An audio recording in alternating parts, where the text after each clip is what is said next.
In preparation of the Elden Ring DLC today, we're going to be loading up Elden Ring a little bit. Also, I have an old MMO I used to play like 20-something years ago called Everquest 2 that I wanted to install like a special Origin server launcher kind of thing that it just launched today. Thought that'd be kind of an interesting one that's like a non-Steam game that has some nuance with like wine bottle installs that we'll also look at today.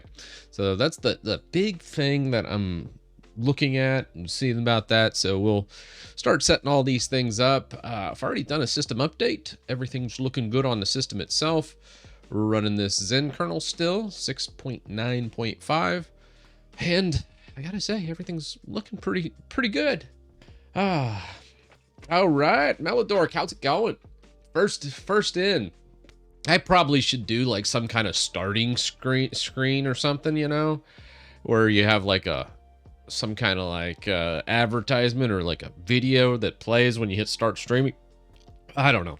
I'm always like, let's just get it done. I just hit start streaming and then immediately just go into my opening monologue. I don't know. Let me know in chat or comments, whatever. Whether or not I should do like a starting screen with like a countdown. I've always just never really understood it. I figure, hey, if you're streaming, why waste time? Just get into it. All right, Caleb, contributing to the Win Util project today. Good to hear, man. Yeah. Keep it simple, man. We love you for that. I think that's exactly what you got to do. Oh man, keeping it simple. I am noticing like, what's up with my chat? It doesn't show the text on the screen. What's up with that? Is that on my other screen? What is happening? What is happening? I see it over here, but not over here. Let me just refresh, maybe. Huh. What is going on with that? Nope. Filters? Oh, chroma key that. Oh, yeah. Ah. Strange. Okay, 1 second. Technical difficulties. Gotta figure this out. What? If I do that, then it's no opacity. Oh, I like the opacity though. Let's see if I can't select the color. It's still 12/12. Yeah, this is actually StreamerBot that I use for that. So I'm like, I think we could probably do something like that. Although, you know, just like, it's not that big deal. Can you see my issue? Yeah, we can look through some GitHub issues today after we get our gaming set up as well. Today is a quick setup. We might do some Lutris action for EQ2 setup, and then Elden Ring. I think I got to make sure that's good for later tonight. We're going to do 2 streams today. Second stream of the day is going to be all gaming, though. That's going to be me playing old Elden Ring, the DLC. Although I'll be just cheesing the hell out of that game, as I'm not the greatest at it. I did beat it and play through it a couple times. So I do like it, but I wouldn't consider myself good. I consider myself average. I think I got about 80% achievements on Steam with the Elden Ring. So I think I'm still missing like maybe 1 or 2 bosses. And some like collections and stuff. What time's the second stream? That'll be probably around 6 or 7 later tonight, Central Time. So here in about 7 hours, because Elden Ring doesn't drop for another 5 hours. And then it's dropping right around the time I work out, and then I'll eat dinner, and then after dinner I'll probably jump on. So that's what's it. How do I test my commits? Do a git checkout, and then do it that way. You should have, git checkout is the best way. If you're doing a PR, it'll automatically create like its own branch basically, and you can just check that out. How do you do home lab stuff? Docker containers are awesome. Just discovered. Cool. Yeah, home lab stuff. I'm still. I mean, I use the crap out of Docker. I've just been old school Docker guy for a long time. So almost most of my stuff's on a Synology box just because it has all my storage. They're not necessarily very powerful, but it is one of the nicer boxes. I think it's the 1821 Plus, and that box does.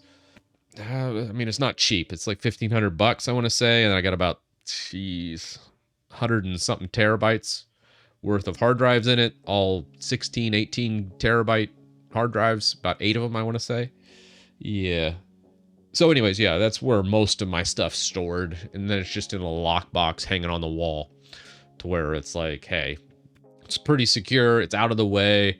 I split up all the stuff. I used to have a giant rack in the studio here. I got rid of all that and I just downsized everything, and then just donated most of my stuff that I had. So, you know, just having a little tiny box like that's probably the way to go. Yeah. I think the Elden Ring DLC all launches worldwide at the same time. So everybody is launching in 5 hours, I want to say. Yeah. Yeah, so this should be fun. Let's first launch into Steam here just to see what... Do I even have Elden Ring downloaded? Let's get that going while we're chatting. Oh, dude, it's been a while since I launched Steam. I got 500 megs. Holy crap, okay. Raz, thanks for the Prime, man. Yeah, I'm really loving Arch Linux lately. I think Arch has improved drastically over the past just couple years, really.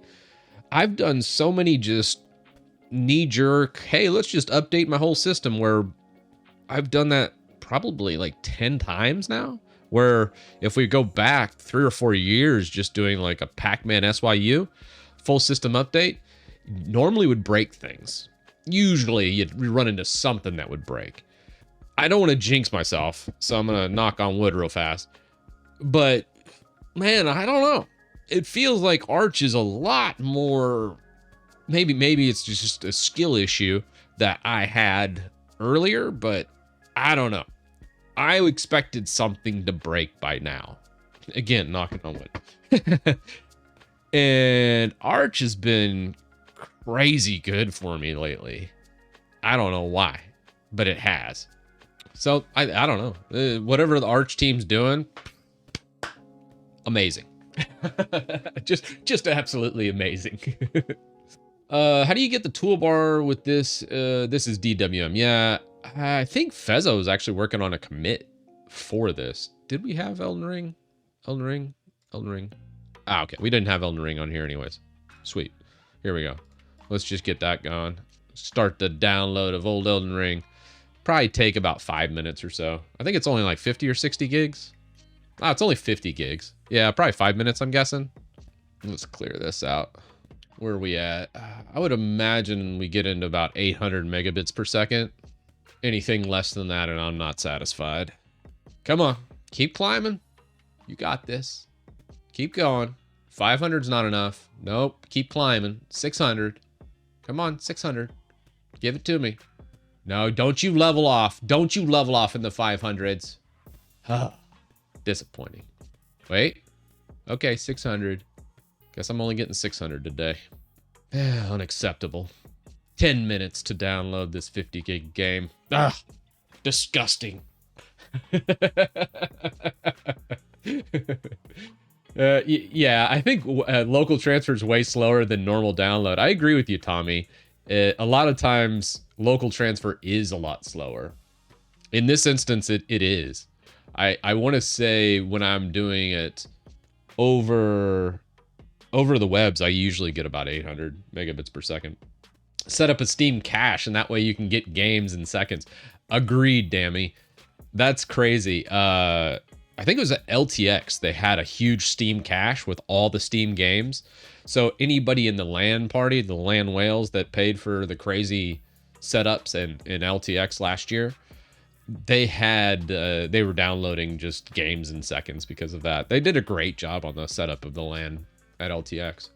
Speaking of which, I never did fix my similarity. Oh, let's see. What was that? Oh, let's just select a color. Can we go less? No. Go all the way black. What's that give me? Nothing. Great. And then, oh no. I don't know what's up with that. I guess, I think I did an OBS update. So I think the chroma key in OBS has changed a bit. Oh well, such is life. It's fine. So we'll let this finish downloading, and then we'll get into one more game. This one we won't do through there. We'll also set up Lutris as well, so that should be good. Yeah, and for tonight's stream, I think I'll probably do something. What's this do? Does that give me... Oh well. How well does DWM play with multi-monitor setups? It's a little bit more tricky to set up on a multi-monitor, but still not bad. You should be able to specify your screens and what workspaces you want to toss in there. But yeah, it does require more configuration. Twitch CLI chat program. What you using, Anor?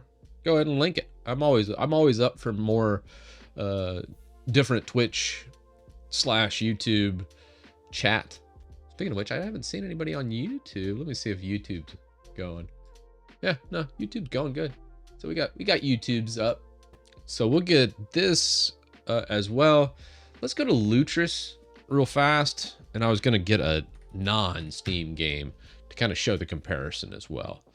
Let's go. I think it was EverQuest 2 Origin server is what I wanted to go with. I might need to modify this standalone install, but let's just see what this looks like. If you're ever like curious on how these are actually made, here, let me just sign in for Lutris. You can actually go into the or whatever game it is, and then look at the scripts themselves. So you can actually go edit or just view install script, and then it kind of gives you the whole Lutris install script. I did make a script for like a weird indie MMO called Embers Adrift, and I had to go into their Discord and then ping the dev and be like, hey, this has been sitting in here for a couple weeks. Can you go ahead and approve this? And they're like, oh yeah, sure. Here you go, Titus. And then I think that's in here as well. But you can actually submit them directly to Lutris and then let it sit for like a week or two. Make sure you test it extensively, and then if it works great, you might go back in and ping somebody in their Discord to get it pushed to everybody. Oh, nice. You're on YouTube now, HGH, with the premium thing. Yeah, not having ads is awesome. Ads suck. Do you stream and record directly from Linux, or do you have a small Windows machine for capturing? So I love the... I've gone back and forth. I have had dedicated machines specifically for recording in Linux. The main issue is one, compatibility. If you're going to go that route and you want a really good capture hardware, I highly recommend the Magewell series of capture cards. Fantastic. Highly recommend. The Elgato stuff doesn't work for crap in Linux. I mean, the USB ones do, but I absolutely despise USB capture. So I only use PCIe cards for capturing. Just the latency that's added from USB is too noticeable for me. It's usually at least 50 to 200 milliseconds, which doesn't sound like much, but when you have a desync in your talking, oh gosh, there's nothing more aggravating, especially when you're editing. So I'm like, nope, not doing it. Yeah, I'm a bit early today. The Elgato ones from USB also may not work unless they are UVC. Good tip, Placari. Yeah, there are some that don't work. I think I had one that was kind of a crapshoot. I want to say it was a USB Elgato. It was the big fat one though, not the dongle. And that one always gave me problems. All latency issues. Even on Windows, it actually wasn't that great. Server side injecting ads on YouTube. Yeah, we'll see what happens with that. Here's the thing about YouTube is I don't know. I mean, I kind of want to be a conspiracy, but at the same time, one, I want to just appreciate people watching me, whether there's ads there or not. I'm just happy to be here. So don't take this as a gripe or me complaining. I love what I do. I love streaming on Twitch and YouTube. I love making videos. It's great. Don't ever let anybody tell you this isn't the best job in the world. It really is. I'm not gonna sugarcoat it and be like, oh, burnout, it's so hard. And I still have my day job too, but I look forward to these streams and I look forward to making videos. It's fantastic. So don't ever feel sorry for a YouTuber or that. It's a pretty amazing job. So just appreciate you guys. Now, having said that, YouTube itself, what they say is they pay 55% of all ads generated to the creators. Okay. and 45% goes to their own pocket to basically host the video, to do all the different things. So I would love in a perfect world for that to be 100% true. But after doing this for about 5 years, and like I said, I'm not complaining here. It's still, I make thousands of dollars per month on ads in YouTube. Twitch, on the other hand, just if I could just turn off ads in Twitch, I would. I make like $20 a month. Not worth it. Not worth it at all. I've shown that a lot of times. So I would probably say the baked in ads is YouTube trying to get more people to watch ads, but I don't think it's gonna net any extra money for your favorite creator out there. I'm a little skeptical whether or not they are pushing on the scales at YouTube. After doing a bunch of experiments and many different times over the past years, I am very skeptical that YouTube, it feels like you have like a set specific amount that they just kind of allocate to you. And yeah, I have definitely videos that pop off and I make extra money in those videos when they do pop off. But it definitely feels like more work doesn't necessarily mean more revenue. That's one thing that I think people don't get. Like, I can make a lot more videos. I can honestly make a video every day. It's just, it doesn't necessarily equate to more money because it feels like you're just allocated a certain amount and then anything extra kind of just goes into their pockets, I think. Very, very weird how that works. And I did an experiment, I think about a month or two ago, where I did a video every other day. Every 2 days I was doing a video, and the videos were performing well. I think it was great videos. There was nothing I had any issue.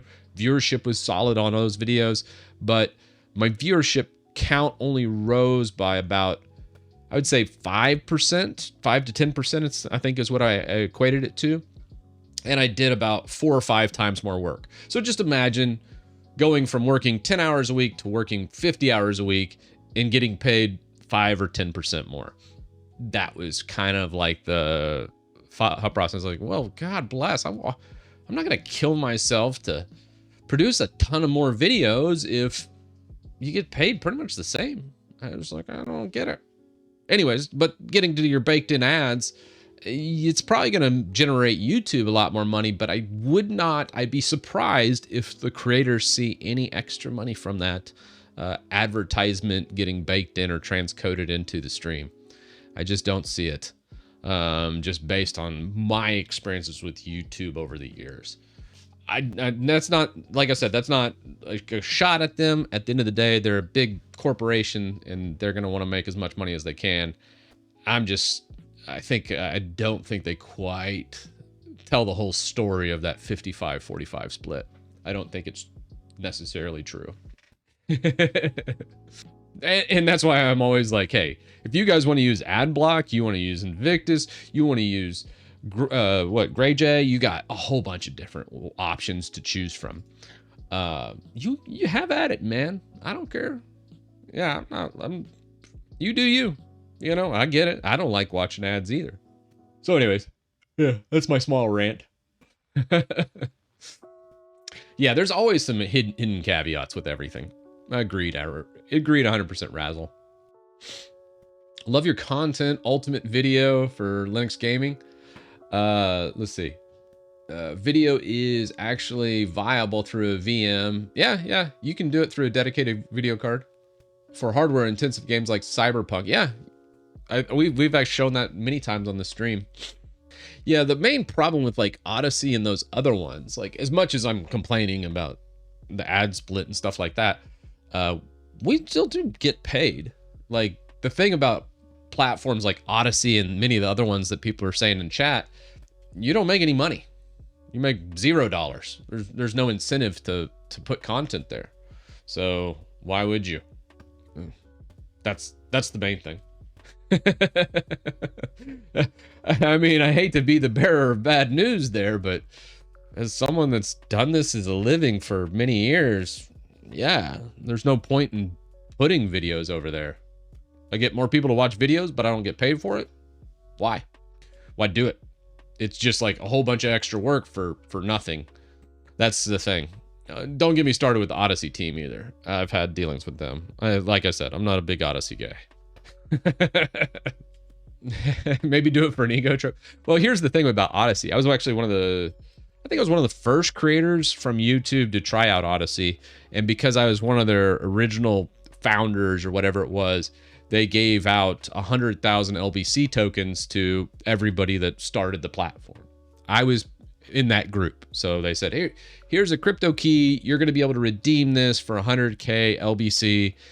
And I was like, cool. Well, that's neat. It ends up being like a couple $1,000s in crypto at the time. And I was like, neat. And then they said, but it's locked until I think it was 2022 is when it was unlocked or something. And then 2022 rolled around. I was like, oh, sweet. Well, let me go ahead and redeem that. Might as well, right? Get actually paid from Odyssey. And then Odyssey stiffed me. They never put it in the platform. They just straight up was just like, just kidding. So as much as I complain about YouTube, at the end of the day, YouTube has never stiffed me. They've always been like, all right, here you go. Here's your cut. Odyssey, not so much. So, yeah, just some FYI there. General, thanks for the prime, man. Do you like Starfield? Starfield was okay. I like all Bethesda games. Starfield was a good main story, but not a lot of substance. Like with Skyrim, you could play and keep playing and play and play and play. With Starfield, that was just not the case. It was, you beat the main story. You were like, oh, this is a little jank with a lot of the cutscenes and so much loading and fast travel. It was a little less immersive. And once you beat the story, there was really nothing to do. Where Skyrim, there was just like, you were immersed and you're like, oh my gosh, what's this cave down here? And what happens in Starfield is this: you go to a new planet. Oh, there's this vast solar system, right? Go to a new planet, run in open space, which is super boring, find like an outpost or a cave, and they only made like 3 variations of outposts in cave. And then everything's copy pasta. So there is no era of a discovery. It's not immersive and it feels incomplete. Like that was a placeholder and they just forgot to go back and actually put content in the game. So once you beat the main storyline, and maybe some of the side stories were pretty good too. I mean, I enjoyed the Starfield storyline. I didn't finish it, but I enjoyed it. It was just so shallow at the end of the day. I was like, dang, this needs like 5 more years to bake. Yeah. Yeah. Instead of 3 variations, I think it was more like 2. It was not very many. Agreed, Rux. Oh, it was rough. Fezzy, thanks for joining the text. Thank you for all the advice and help over the years of Linux. I'm currently happy with Catchy OS. Everything just works. A quick question: what Proton do you use? Right now I'm using GE 9.7. I did not use TKG's stuff. I know Catchy OS has like their own kernel with their own timings and such. I need to load it up and just check it out. I know I kind of crapped on the project when I looked at it the first time, but a lot of people swear by Catchy. I'm like, okay, I'll definitely have to do a deeper dive on it and check it out. Having said that, yeah, I think you're on to good start with GE 9.7 and then just the base Proton and Proton Experimental from Steam. Those usually take care of most of the games for you. Yeah, you said Catchy OS has nothing special at all. I may go back and revisit that. You know, a lot more buzzes happen about Catchy OS, so maybe I was too quick to judge. Maybe I was wrong. I know. It's weird having people say maybe I was wrong, or oh my gosh, this happens to me all the time. I say, I don't know. In the era of social media, you usually don't have those two things, but just know sometimes I am wrong. Sometimes I don't know. And with Catchy, maybe I was a little too quick to judge. I've just seen a lot of copycat OSs, so maybe I'm a bit jaded, and that's why I initially looked at it and I'm like, it's just a custom kernel. Why not just build TKG with the AUR or the current iteration, or just use the Zen kernel like I'm doing? That's my thought. That was my initial thought and impression. But again, it different strokes for different folks, and distributions are only starting points. Do you know how to fix job control turned off when installing Mint? No, I do not. I haven't actually rocked Mint in a long time. What browser do you use on Windows for privacy and suggestions? I really don't have any suggestions. The browser world's a weird one, and I don't really like it. Yeah, trust the chat, man. Most of us are well-informed people. Yeah, I think, again, Twitch chat's usually right. And I think we've pitted Twitch chat against old GPT quite a few times. And Twitch chat, I want to say, has 100% success rate so far. So, yeah, Netscape, HGH. I still love that GIF from Netscape. All right, what else do we have? I did want to install this as well. Let's see if, I think I already have Lutris installed. Let's try to run this install script just to see what would happen here. I'm not sure this will actually open up Lutris. Do I have Lutris installed? Okay, there we go. There's Lutris. I'm always an Arch guy. These days, I'm loving Arch. You just can't go wrong with the big dogs. You can never go wrong with a Debian. You can never go wrong with an Arch. It just requires a little more configuration in some instances, but I love those base distros. You just can't beat them. E-links are links, yeah. If you can get away with that. Or W3M was also a good one. All right, let's try click install again. There we go. Here, let's put this on the main. All right, let's put this over here. Everquest 2, blah, blah, blah. Continue. And install. Let's see how well our Lutris install works. Then we'll test these out. First, showing the Steam install, which is just click the install button. Gotta love how much Steam has just improved the Linux way of life and gaming. Lutris is pretty good too, usually. So let's see how well this goes. No, I love XIV Launcher. Bloody, you look like a Chad that does XIV. I got something for you. Hey. All right, well, let's just next install. 1 second, let's run this, and then I'm going to show you something. If you're a Final Fantasy 14 person out there and you haven't heard of the XIV launcher, oh boy, do I have something for you. Here, get out of here. Come on. All right. Go to my GitHub, and I made a little cheat sheet for folks doing XIV. You can actually clone this, and it has my XIV configuration. Yeah, my personal XIV config's in here. Pretty sure I removed my account name and password in here, but let me know if I forgot it and you log into my character. I haven't logged in 7 months. But this is my personal setter for configs on XIV Launcher. I do have mostly legit add-ons. There's a couple little extras in here that I just had to fix. Like, I think there's auto accepting and text advance because I just don't like the plot line and keep hitting continue, and that's stupid. Anything that takes away from my immersion, I'm like, no, got to get rid of. So no thank you, auto sort, text advance. Those are like absolutely have to have. Delve UI is really cool for getting rid of the crappy UI in Final Fantasy 14. And I want to say auto retainer is also pretty clutch. I'm not sure about livestream. It's been a minute since I did some of this, but I remember I had all these in different configurations for my add-ons. Auto repair, teleporter. So don't judge me, but I may have been doing a little bit on the violation of the EULA by saying teleporting anywhere at all times. Just scooch on there. So that all those configs are in there.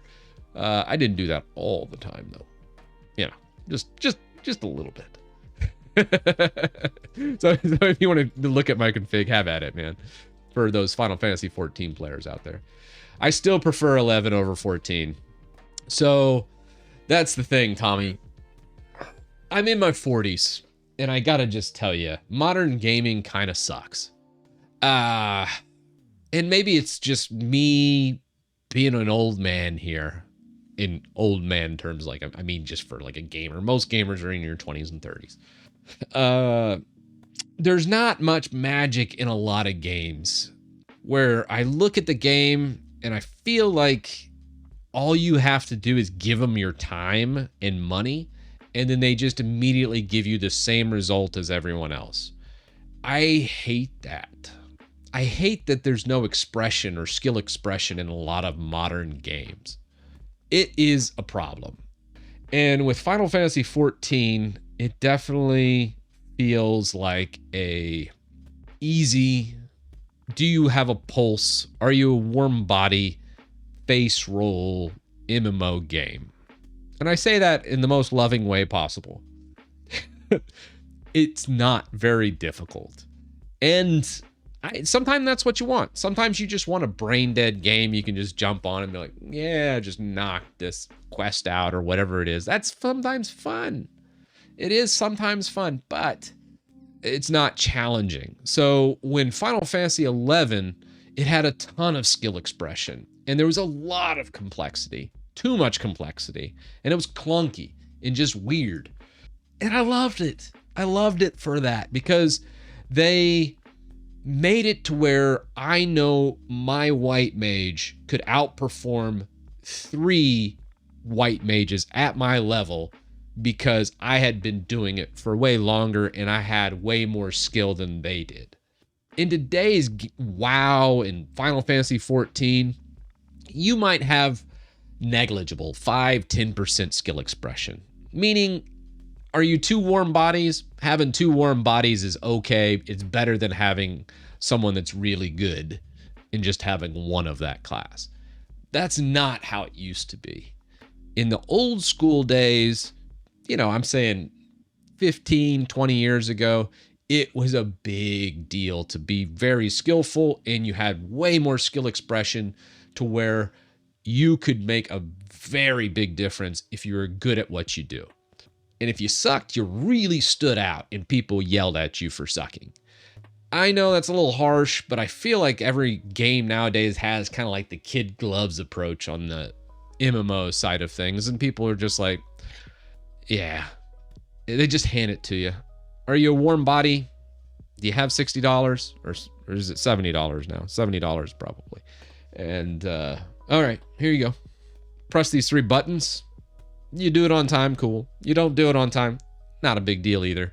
You're going to end up in the same spot. Here's your purple item.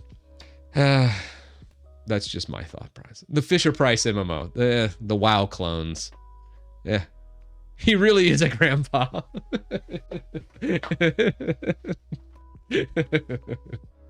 Not yet. I could be though. It's if you want a good impression of a skilled, Guild Wars 2 does it. Average person does about 10k difference. Good players do 30 or 40. Yeah, Guild Wars 2, I've always really enjoyed, Hikari. That's probably a good game, and honestly a very, I've always loved Arena. ArenaNet's a great publisher. So that's really cool. All right, where are we on this install process? Oh, let me start downloading this. Let me log in. Not that it matters. I mean, you'll still see my account name, but you won't know how many digits I typed. Probably. All right, here we go. Finish downloading this. This looks actually pretty good. I think they improved this launcher. I think we need Origins, full download, apply. There we go. That one's good. And then we got our Elden Ring, which looks good as well. As far as Elden Ring, I think I kind of want to do some type of sharpening as well and kind of, make it a little better. We'll probably do, let's see, how were we doing with Fallout? I might just steal its launcher config. If you're unfamiliar, I was doing VK Basalt, Mango HUD, and game mode. I like this. Let's see what this default options does for Elden Ring. I bet it looks better than the Windows counterpart. All right. Fallout 76, yuck. It's a terrible game, but I love it. That's where I'm at. Yeah, I already bought the DLC. You can't download the DLC for Elden Ring until launch, which is in 4 hours and 19 minutes. Yeah, I've really enjoyed 76. Like I said, it's a very unique game. I wouldn't call it a good game, but I really enjoy myself playing it. There's plenty of bad games that I'll play, and I'm not gonna be like, hey, you guys got to try this game. But at the end of the day, if you enjoy the game you're playing, that's really what the whole point of playing games are. That's the game you should play. And I hate to admit it, sometimes that is Fallout 76. There's times where I'm just like, yeah, I'm jonesing for some Fallout 76 action. You're going to get close to a 24-hour stream today compared to my normal. Today, you're going to have a pretty long gaming setup stream here at the very beginning. And then later tonight, when Elden Ring launches, we go until I beat the DLC. No, I'm kidding. We go until I pass out, which will probably be like 10 p.m. LJ, thanks for joining the text, man. All right. 40-hour stream then. But you know, it's funny. A lot of people think that the 24-hour streams are easy, I think. I don't know. Have I ever done, I think the longest stream I've done is like 7 or 8 hours. You know, I have a hard time being like engaged for more than usually about 2 to 3 hours is usually my sweet spot, and then I shut it down. But for gaming streams, maybe I can go longer, maybe not. But the big thing is, I don't know. You know, see, what VR headset do you use? Right now, I'm using an Oculus Quest 2. It's okay. The kids and everybody like it, and I'm like, hey, that's awesome. And it's easy to untether it from my computer. However, if I had like a dedicated VR room, VR rig, everything, I already went into like the VR rant yesterday, but I think I settled on a Pimax Crystal Light with Vorp X, so I could do non-VR games in the VR, and then probably would rig up like probably like a Intel processor, latest gen with a 4090 NVIDIA card, you know, just drop about $4,000 or $5,000 on all that. And then I'd have the ultimate VR setup if I didn't care about money. But again, at the end of the day, I'm kind of cheap. So Oculus Quest 2 for $200 back in the day, been using it for like 3 or 4 years, and you can still plug it together and it does the job for VR stuff. And like I said, the kids and everybody still play it. And I'm like, hey, good enough. Sometimes things are just good enough and you're like, hey, there we go. And that's really the thing. Oh yeah, I guess I am still supposed to be doing something here, aren't I? Oh yeah. Okay. So we're good. This is all up to date, ready to go. Close that guy. So we got our Everquest 2 install. We got our Elden Ring. Let's see Elden Ring. Let's see what we get. Make sure we are at 60 frames solid. With 60 frames, I want it to also look better than the Windows counterpart. We gotta look better than the Windows. We gotta flex on our Windows users out there. Say you have to convert to Linux if you want the ultimate gaming experience for 80% of your library. Oh, stop! Our VR is just fine for how much we play it. This is exactly true. My wife is the voice of reason. All right, let's see if this launches. This is taking a little bit. Okay, here we go. Now we should have our sharpening and other things built in by default. Okay, here we go. Flashbang. I kind of want to mod out and remove the Brady Namco and the entry of this as well. So that's something else. Maybe we do some mods to Elden Ring before the mods will probably get wiped out actually.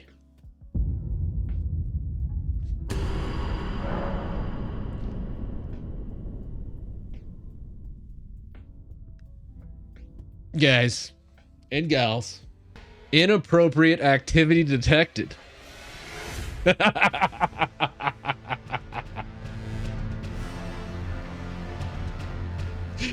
That is the best. That is the best error message in the world. Oh, gosh.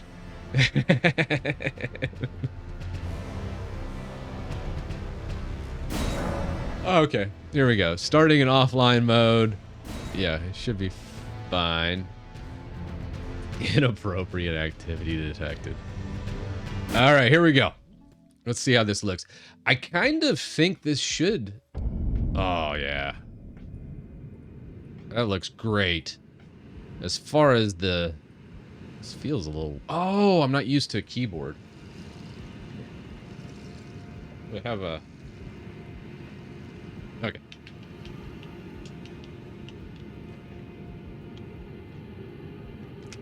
Probably need a reboot. Well, let's just go here. Let's go quit, return. And I just want to make sure... Did I just start my Xbox in the other room? Might have. Motion blur on, I need to check. Let's see. I think it's fine. All right, let's just stop it, confirm. It might just because I'm on Linux. You know, I'm gonna go big picture just to test out my controller.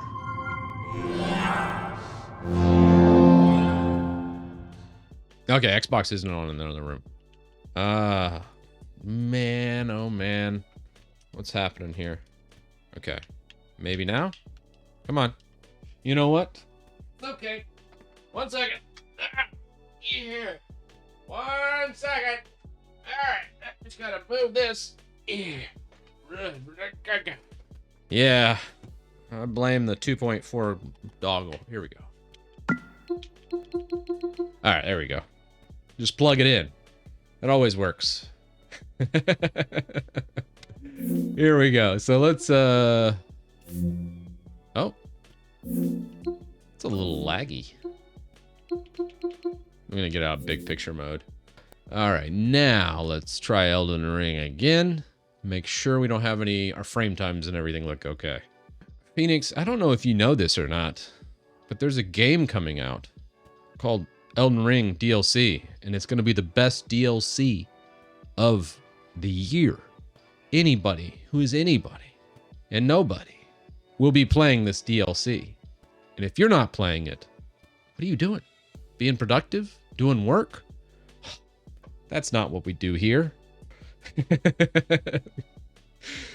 All right, here we go. Let's try it again.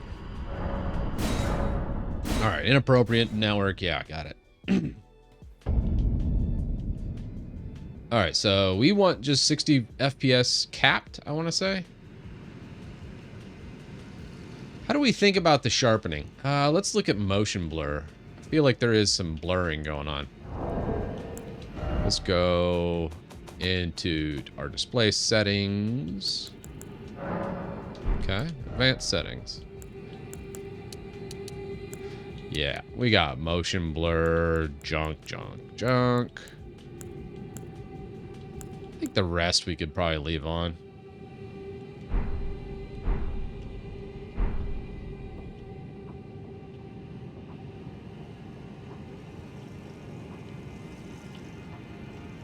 I think that's fine.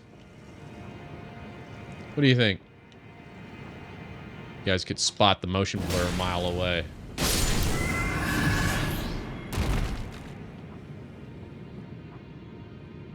Oh, well. That's not exactly what I wanted. But, oh well.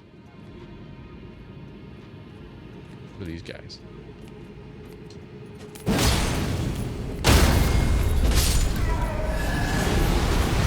This is gonna be the cheese.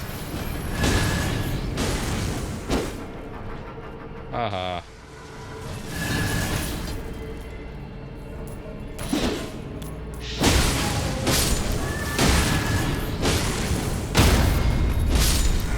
I think this...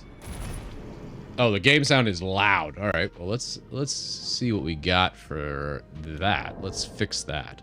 I don't want game sound just like blaring out. Let me look. What do we got? Oh, is that desktop? Okay, that's desktop mix. It's just a bit too loud. So if we go... Bring that down. Probably 9 decibels. Let's try that now.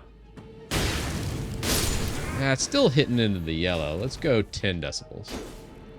I want game sound to be about 20 decibels. That should be solid. Yeah. There we go. How's that for sound?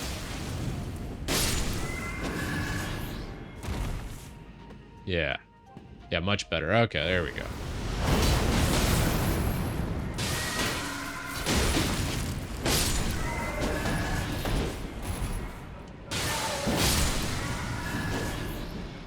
I think this build's just gonna roll right through. I mean, we might beat the DLC tonight.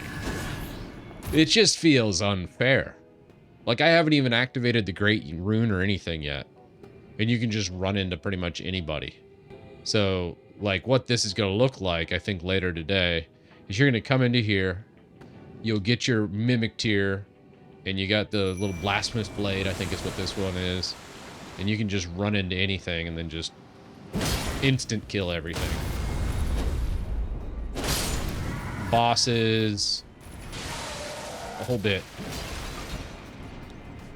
Watch. My little Mimic tier can probably take care of that. It's just so much damage. Look, he doesn't even take any damage from these guys. We'll just sit back here. Here, let's send him over here to these guys.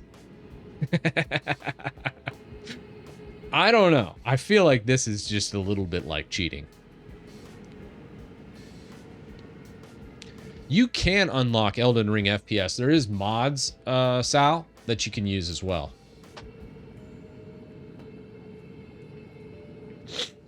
And we could look at like different mods to take out like the intro screens. I think is a big one.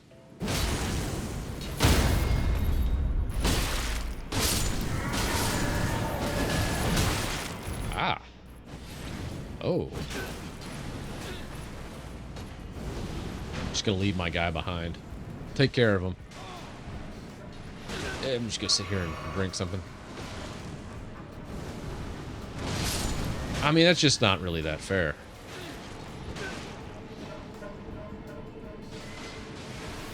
Oh, okay. If Tekken 7 or 8 can run on Linux, Savage. Maybe. Oh, are they Steam games or are they Lutris games?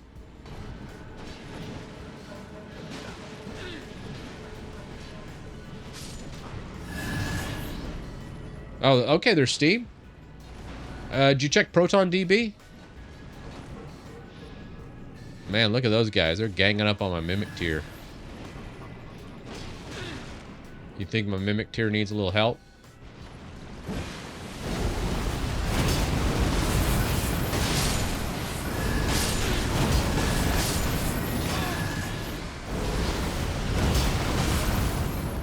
I don't know.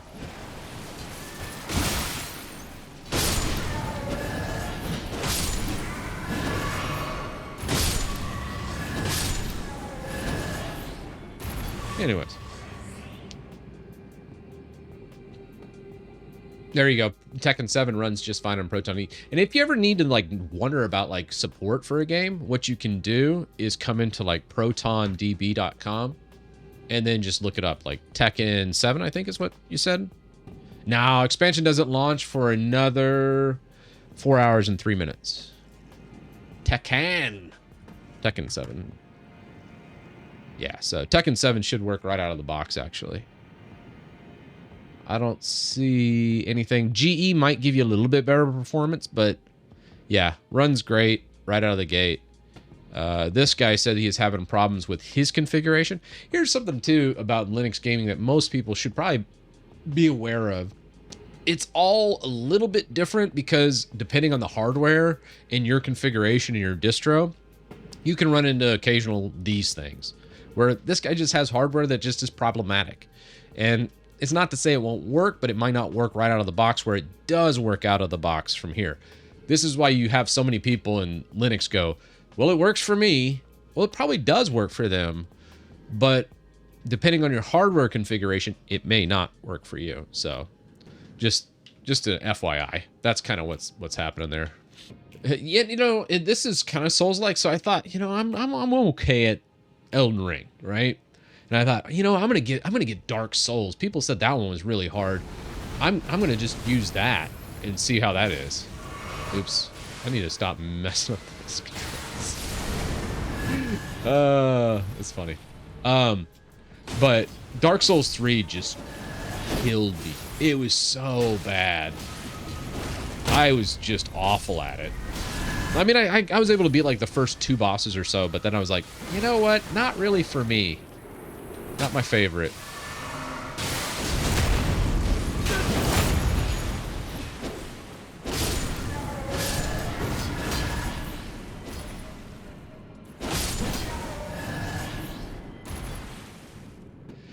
Yeah, there's no mimic.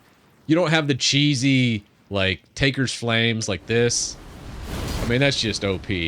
That's just ridiculous. And you can, like, Melania, you can just take this in there and just do Taker's Flames at a distance and just be like, I win. So we'll probably cheese a lot of the DLC. I wonder how much of the DLC we can cheese. And I'm totally okay cheesing. Like, I'm... Hey, I get, I'm not a pro gamer. I accept my faults. And if I can get a little bit of an edge on something, I'll do that.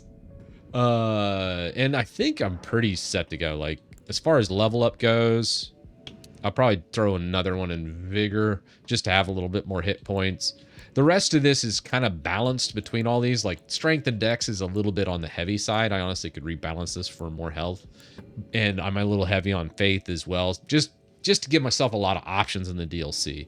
I wanted a good bit of health, but also I wanted to be able to use and just kind of switch my build at will without having to respec every time. So that's kind of why this certain build is kind of set like this. But this is Elden Ring pretty much right out of the gate. I like this configuration. I feel this is a great starting point for the DLC. We have Basalt going, so we have that sharpness, so it should look a little bit better than the Windows counterpart. And we're I think in a pretty good spot for that. So let's see, what else do we have?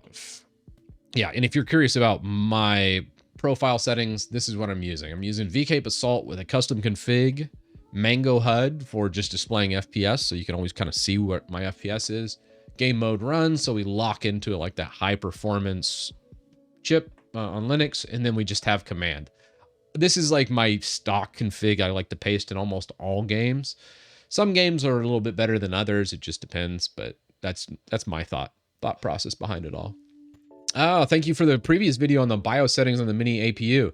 I noticed a performance uplift after changing mine. All right, Miner. Love it, man. Glad that helped. Zal, thanks for the resub. Tier 1, man. 8 months. Heck yeah. It'll be a good start to the DLC until you go and get wrecked. Yeah, it'll be interesting to see how far I make it. Right now, I'm just so OP. It's like I can just roll into anything and pretty much just instant win. Yeah, I already bought the DLC. We're ready to go. Category set to science and technology. Yeah, I think right now we were just messing around with different ones. I think we wanted to try Lutris a little bit. Let's see. Do we have the show Lutris? I wanted to try Everquest 2 now after doing the benchmarks in Elden Ring. I think we have good benchmarks. We have a good setup. We're just ready to just install the DLC and then just jump right in. We'll see. As far as the preload, I don't think you can preload Elden Ring until it actually launches or comes out. Let's see if we look at DLC. It says it's there and it's going to get installed, but I don't think you can preload the DLC. The only people that can preload, I think in Elden Ring, I read an article, and the preload was only valid for PlayStation 5 users or 4 users. We're on, what are we on? PlayStation? We're on PlayStation 4. I don't know. I hate PlayStation. It's the devil. Oh yeah, PS4, PS5, yeah. So yeah. Let's see.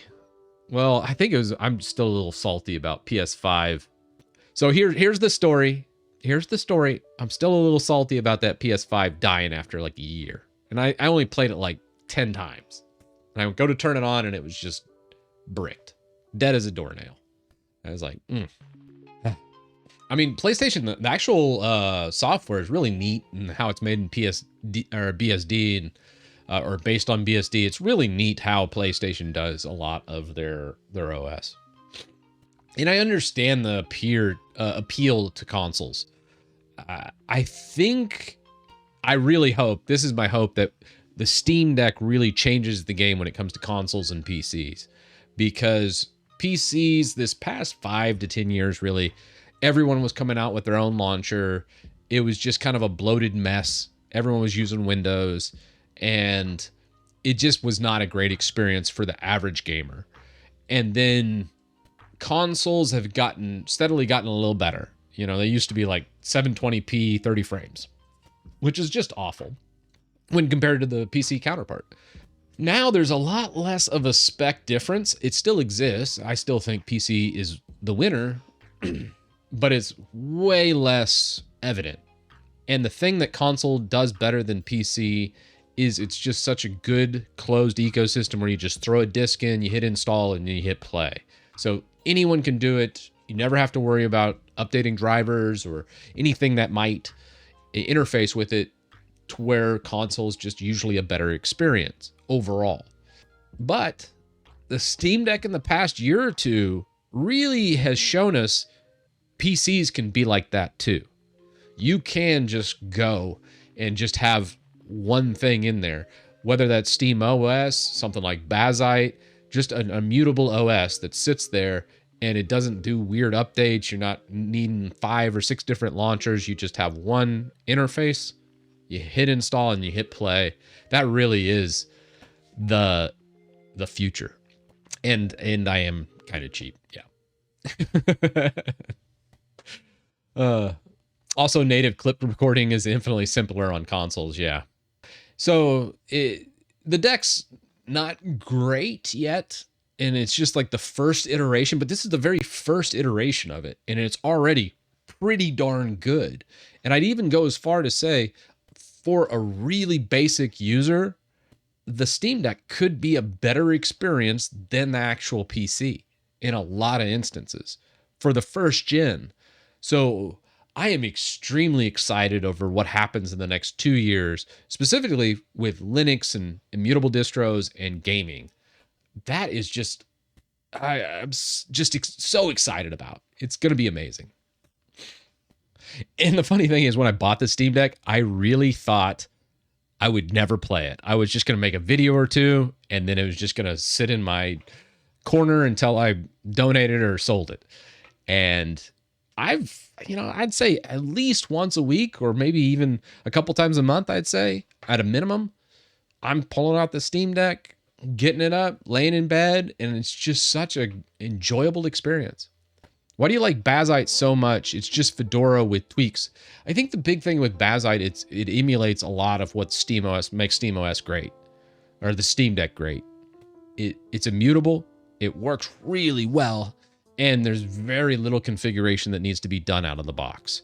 Meaning it's a great starting point for the non-technical person. And that's why I always recommend Bazite.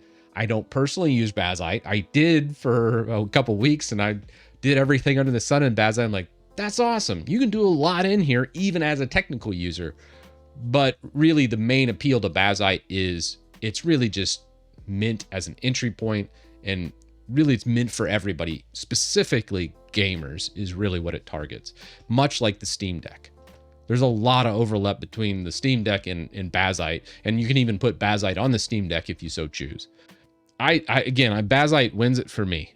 Bazite is such a good starting spot where if you have to ask what distribution you're going to use, I'm always going to tell you Bazite or an immutable distro, or even like Linux Mint if you're wanting more of a desktop, more business experience.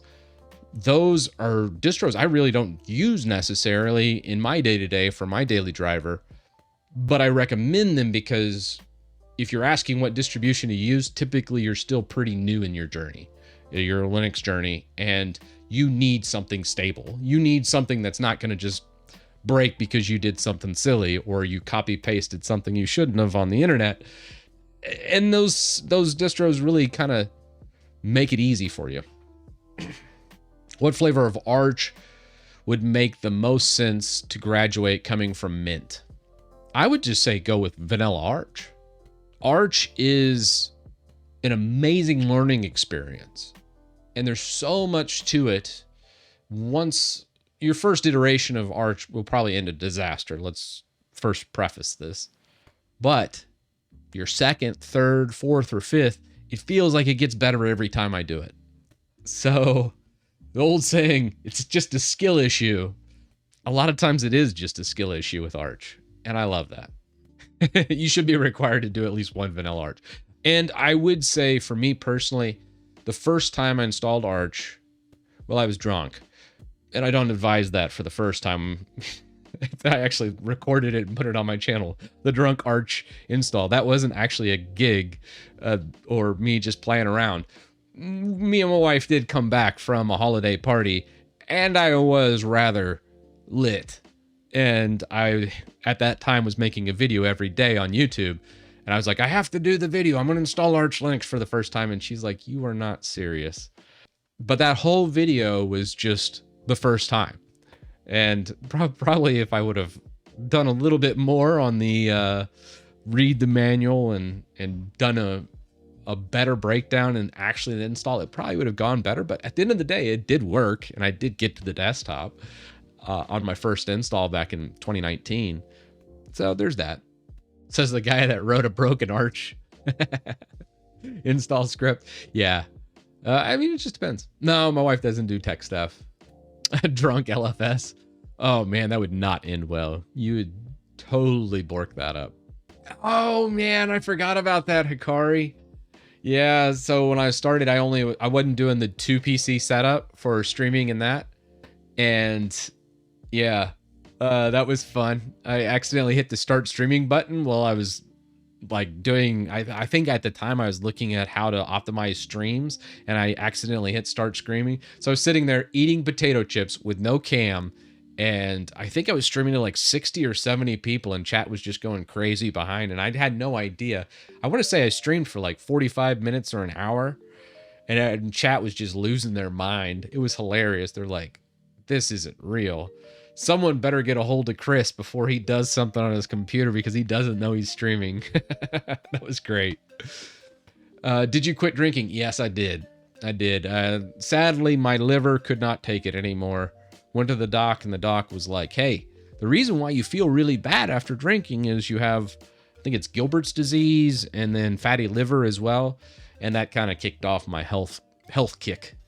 And so I don't really drink anymore. And yeah, that's why I exercise every day. Like, I never miss my exercise. I usually am like, okay, I'm either going to 9 o'clock, noon, or 4:30, and I go do a CrossFit class pretty much every day. And then I just like, okay, I'll do that. And then I just try to eat better. That's the big thing. AD, thanks for the sub, man. 3 months, tier 1. All right. Would you say drinking was ever good for you, like mentally or something? No. Drinking's always a poison. I think everyone knows that. Like, there's no time where you drink alcohol and it's good for you. It causes you to have far less sleep. You don't have REM sleep. You don't have any deep sleep usually. So you always end up waking up groggy, less mentally sharp. It's bad for you. It causes your insulin levels to spike. I mean, there's no scientific paper out there that says drinking's good for you, even in like 1 glass a night of wine or that type of thing. That's all just BS. There's no amount of alcohol that's good for you. It's bad. It's like, is there any amount of heroin that's good for you? No, that's bad for you too. Same with weed, same for all of it. I mean, there's instances where I think probably like marijuana could be used for some medicinal purposes, but more often than not, no, drugs are bad, guys. I hate to be the bearer of bad news here, but drugs are not good. You shouldn't do them. No good can come from it, usually. Isn't Gilbert's a genetic thing? It is.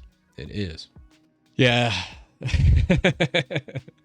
I mean, hey, and I get people have their own vices, and you do you. I'm not here to judge anybody. I'm just saying, hey, let's not pretend something bad for you is good for you. It's just not. Helldivers 2 worked great after I switched to NVIDIA. Doing a drug PSA advert. Yeah, no doubt. Yeah, I'm not your dad. I'm not here to do any PSAs. You do you. Like I said, I'm just telling you my personal experiences. Mileage will vary for you. Yeah, Hollow Knight actually is native Linux, so it doesn't even go through compatibility. The Hollow Knight installer runs actually through its Unity, and Unity has like a Linux conversion tool, so it's native. It doesn't have a Proton or anything. Yeah, drinking disrupts your sleep cycle. That's the big thing. Really, it's I think one of the big, the number one killer of people is really just stress. Stress is bad, and usually people use drugs and other stuff as a crutch for stress. So whatever's stressing you out, that's what you got to look at. Maybe I've been watching too much Dr. K. I love that guy. He's great. But yeah, in the more, so probably less stress, and then as high quality of sleep as you can get. If you can get a lot of good quality sleep and you're not stressed, you're gonna have a good life. I think that's really the too long didn't read or watch or any of that. I think that's really the message I figured out after living on this earth for 42 years. It seems pretty basic, and I think everyone knows it, but I have to say it out loud to remind myself of it. Have you played the Surge games? I have not. Yeah, and having said that, I'm not great. As you get older, it's harder to get good sleep. Like, I think last night I got about 5.5 hours of sleep, only like 40 minutes of deep sleep. And I think for my REM, I'm only at like I'm decent with my REM. I think it was like an hour and 30. I do track my sleep like a hound, because that's like, okay, maybe I take a nap today. Such an old man. Yeah, maybe I take a nap today. Oh, it's feeling that, but yeah. Oh, thanks. All right, let's see. We fixed this. Oh, we never did. Did we get EverQuest working? I forgot to check that. So, oh, that's weird. Lutris is a little finicky. Can we just hit play? What does that do for us? And play. Now, this is an old game. Old EQ. How many games do you own? Steam games or all games together? Because, yeah. All games, I don't know, probably like 500. Steam games, I think my Steam library is around 300 and something. So, yeah, too many. NixOS I haven't touched in a while now. I still love Steam NixOS. NixOS is amazing. Amazing. Love it. But it's definitely something that's unique.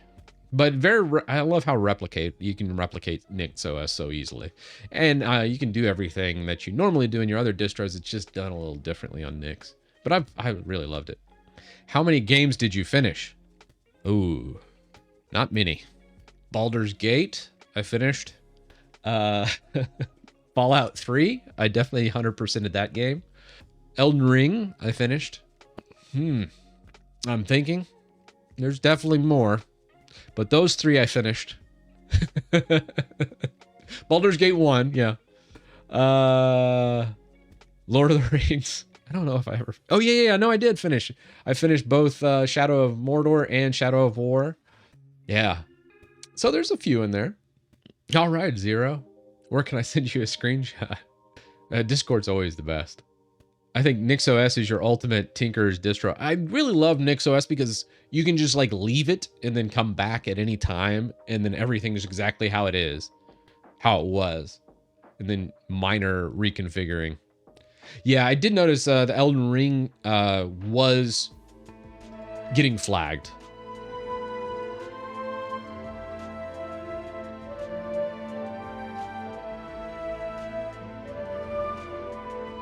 So this one does look like it just launches out of the gate. This is the new Origin server, launched yesterday. And I played this one for a good bit, several hours last night. I think I'm like level 6 or so in here. It's a level cap of 50. And this is as EverQuest 2 as it was back in 2006. So roughly 18 years ago, this is this guy. So I was playing this. It looks like it plays just great. Loads right up. I probably need to expand to toolbars. Oh, I need to get Mango Hut up. Probably do some sharpening. I've always wanted to sharpen this because it feels like this one, it's more CPU based. And I don't know. It just, something about it. It just almost feels like I kind of want to add like jagged lines to it because everything's just a little too smooth. Just a personal preference. But this one loads up good. We'll just quit out. And that does look like it played right out of the gate. And I think back last time I tried it, I required some shenanigans to get working. I've been using NixOS for a year now as my daily driver. I believe it. NixOS can be really good, especially if you like doing the XML. Is that a private server? How does one play? Bloody, you can actually just do, Daybreak Games officially released it yesterday at 2 p.m. So it's only been live for less than 24 hours. It does require a sub to play. I think it's about $15 a month. Yeah, I've done Discord a couple times, Savage. It just ends up kind of spiraling out of control. I'm just terrible at Discord. So I was just like, nope, I'm not doing it again. Yeah, Linux from scratch. I was like, I'm not doing it all the way. I got tired after copying and extracting and building. I was like, really? Okay, I get it. I looked at the cross compile. We got it going. And then I was like, I don't want to build 50 packages manually just to delete it all after I'm done. So I wasn't really learning anything, and it felt like a lot of copy pasta. So my Linux from scratch, I got, I don't know, halfway through or so. Chat could probably tell you better than me. And I was just kind of done. I was like, meh, I'm done. I'm not learning anything, and this is getting very tedious. And yeah, I felt like just phoning it in. I know, but it was really successful. Like, the Linux from scratch video, I think, is my most successful video on Titus Tech Talk, which is hilarious. I think people just like watching me in pain. Something wrong with my bash. I'm on Fedora 40 and getting the error that ATUIN is not getting found. Should I install it afterwards? I actually need to remove ATUIN. Thank you for mentioning that, Thad. Let's go into my bash. Let's see. ATUIN. So what am I doing for ATUIN? I thought I removed it from the dependencies. I don't see it here. Maybe there's remnants left in the bash RC that's on git status. Ah, okay. We do have modifications to the bash RC. Let me fix that for you. And for everybody, really. My bash. Yes, that's exactly what I did. Remove AT. I forgot to commit it. My bad. ATUIN. Let's commit that. Push it. All right. Never mind. Just do a git pull and you should be good to go. Sorry about that. Thanks for mentioning that, Thad. I forgot to do the commit afterwards. Anyways, that should be fixed now. Yeah, ATUIN, it's a neat project. It just did a little too much. I'm a more simple guy. So when I saw ATUIN, I was like, tried it out. And I was like, this is neat. It adds a lot of history, and the fuzzy finding search in history on just hitting the up arrow was really cool. But inevitably, it ended up being a little too much for me, where I was like, I'd rather just do like a bang sign and then the command I'm looking for, or just go history and then look at it. Or just, I think actually Zoxide has it built in. That's for switching to directories. Probably could set something like fuzzy finder for history though, instead of just doing history. I'll think up something that's a little good in between the two, probably. One other thing I also needed to do too, I did notice the GitHub WinUtil script needed to be updated. We had some pull requests come in, and I think I had some problems with this. How many pull requests? Do we want to jam out 22 pull requests real fast? I think we should do some pull requests. What do we say? All right, let's rock through this. Joy to key and Wise program uninstaller. I thought Wise Program Uninstaller was a paid app. Is it? I think I've always been using... Yeah, maybe not. Let's see. Free download. Does look like it's free. It's probably one of those... You download this one and then it probably advertises a bunch of other crap that you don't need. Like Registry Cleaner or Disk Cleaner. Ugh. Memory Optimizer. Those are the worst. Here's what memory optimizers do. They run in your memory, taking up more memory just to not do anything with the things in the memory, because why not just uninstall those programs? Registry Cleaners, pointless. Disk Cleaners, just use... I'd probably bleach bit instead of this crap. Uninstallers, those are actually pretty good. You know, Wise and Revo, I have yet to find a really good FOSS program uninstaller. So I'll allow the program Wise or Revo really to exist. Memory Optimizer, junk. Game Booster, really. System Monitor, First Aid. How much did the marketing team just start making new icons and stuff and then... Okay. Yeah, all this is garbage. It's fine. But just know if you do use that, you probably will get some unwanted ads. Let's take a look at the code. Code looks good. Let's hit approve. Let's just go do it. BC uninstaller is good. I'll have to check that. Geek uninstaller is good. Ooh. Bulk crap uninstaller I've used before, DB. That's a good one too. Well, I guess I'll allow it for now. We may come back and remove that, but for now, I think it's fine. Squash and merge. Let's go to this. This resolves.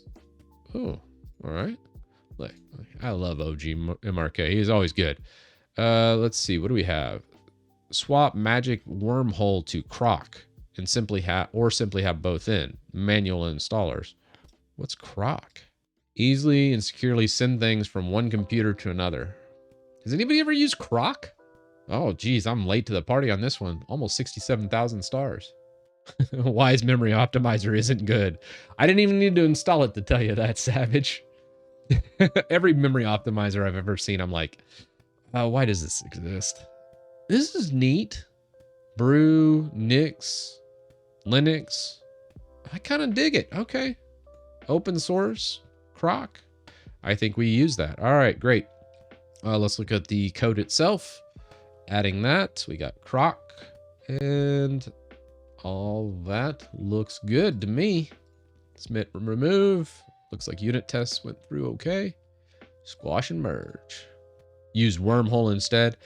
Yeah, I think in the last stream we mentioned the Linux Mint utility that came with it, but wormhole I think is probably better than that.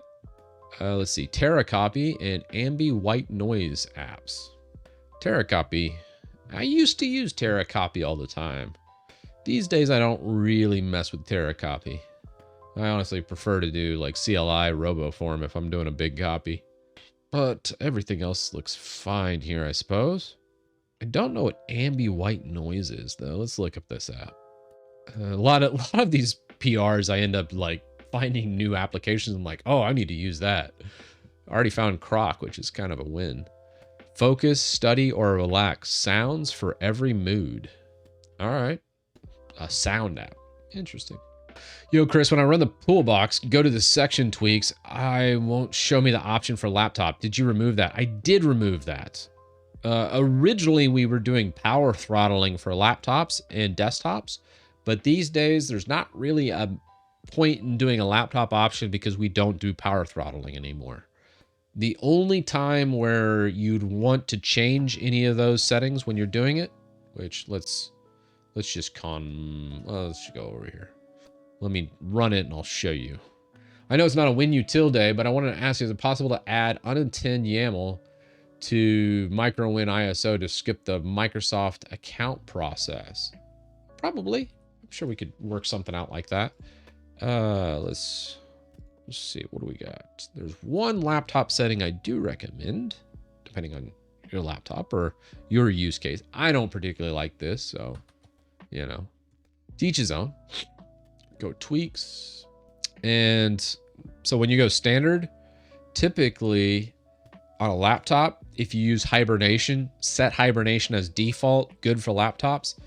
That's one thing I like to do. I also like to kind of set this, disable Intel MM. I probably are going to move this one to advanced tweaks from essential tweaks. So we might make that modification today as well. I was originally going to do Elden Ring, but then I figured out Elden Ring's not for another 3.5 hours. So I was like, let's knock out some PRs while we're here. Might as well. Oh man, I tell you. All right, so that all looks good. Let's squash and merge that. Just use SCP. Yeah, SCP is pretty good.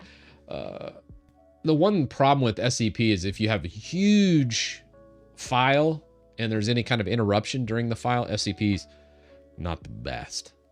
All right, Figma app.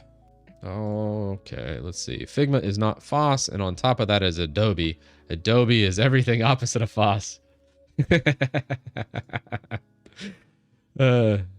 Yeah, I agree. Figma is like one of those things, though. I'm on the fence on this one. I really hate Adobe, and I really hate non-FOSS stuff a lot of times, especially if there's a better alternative to it. What is the alternative to Figma? I think this is a great one to actually have a discussion with chat on. If there's any UI designers out there in chat. It's one of those monopolies. It's like Photoshop, where, man, I hate Adobe. And honestly, I really hated Figma. But at the end of the day, Figma is used a ton with UI design. Pinpot. So you don't have to use it. Pinpot. The design tool for code. Oh, well, that actually looks pretty seasoned. There you go. Maybe we put Pinpot and then in parentheses, Figma alternative. That's actually pretty good, though. That looks way cleaner than I thought it would be. I really was expecting like some UI out of the 90s suggested that was a Linux-based stuff, but that is actually kind of amazing. You can also self-host the install. You can install it with Docker or Alestio. It has dang near 29K, and it's okay. I think we force people to do Pinpot instead of Figma. I like that. That looks actually reasonable. It's Figma, but better. And I think this would force people that look for Figma to see, hey, they'll type Figma in the search and then Pinpot would come up. I think we make that thing in the toolbox. I think what we'll do, choose request changes. How about we switch this to Pinpot and specify it as a Figma alternative? That's a good one. Thank you, chat. That is a fantastic, fantastic alternative. And that way, when people switch it or want to do something different, I think that's a good one. Anything to get away from Adobe. Anytime I can recommend something that's not Adobe, I'm doing that. So let's go. Hyperlinks into About section. Added hyperlinks to author about. Renamed GitHub link name because it is linked now. Added hover effect. Added link to release page of release. Okay. Oh, here we go. So we got some changes. Custom dialog.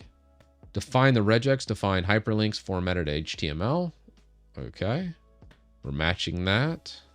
Man, he did some work here for the hyperlinks.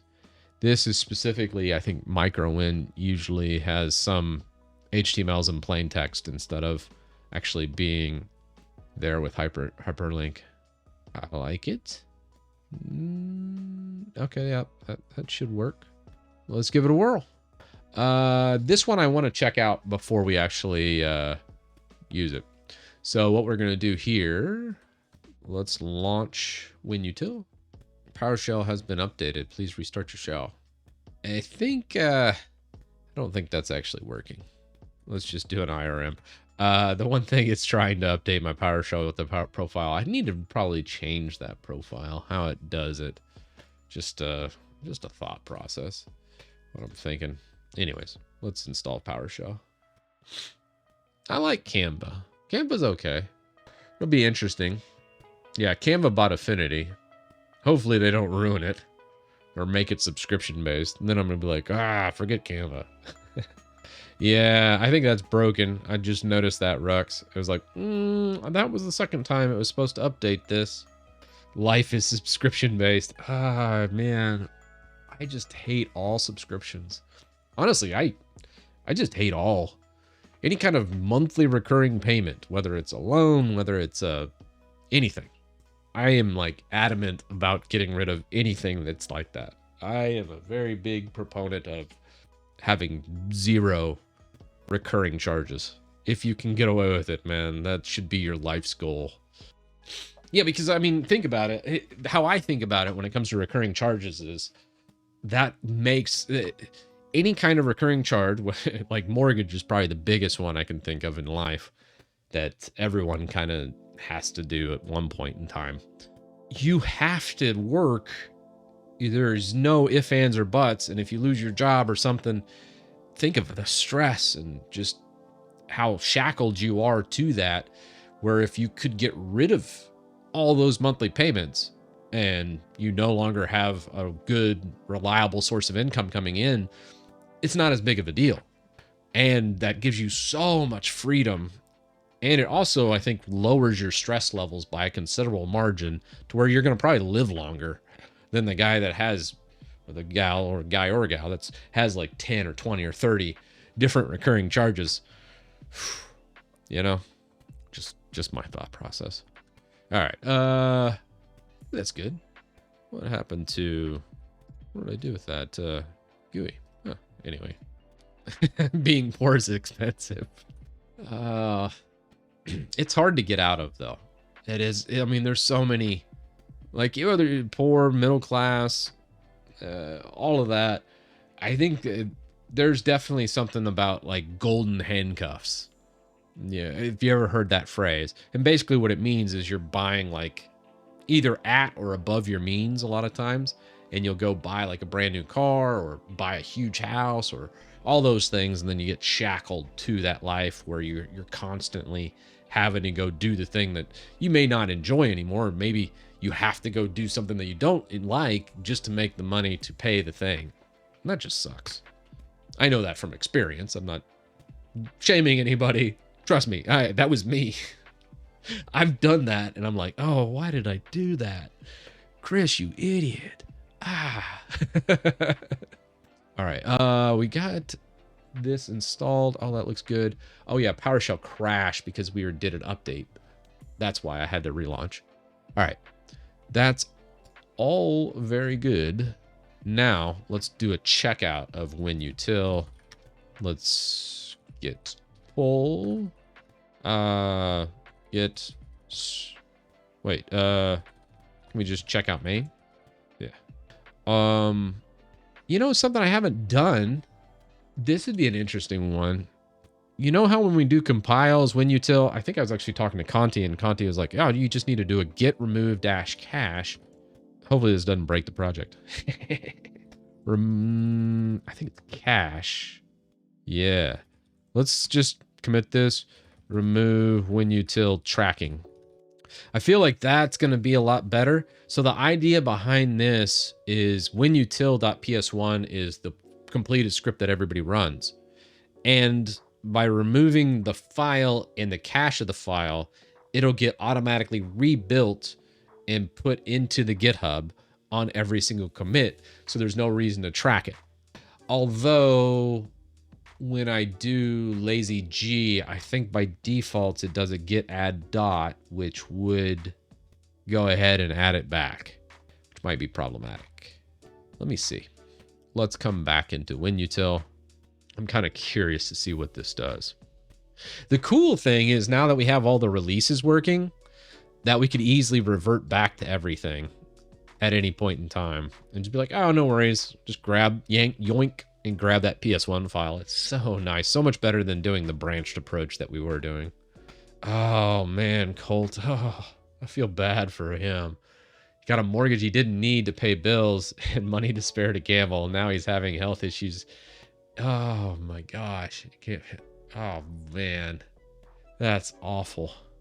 Can you self-host GitHub UI to manage Git? Yeah. Yeah, now I'm playing on safe mode. No longer are we doing it.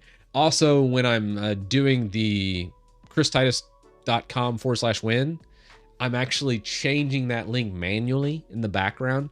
So even on these fresh builds, it's not immediately going to the latest version of the release. I manually set that after I test it over the course of a day or two, maybe even a week, however long, and then it's just so much better.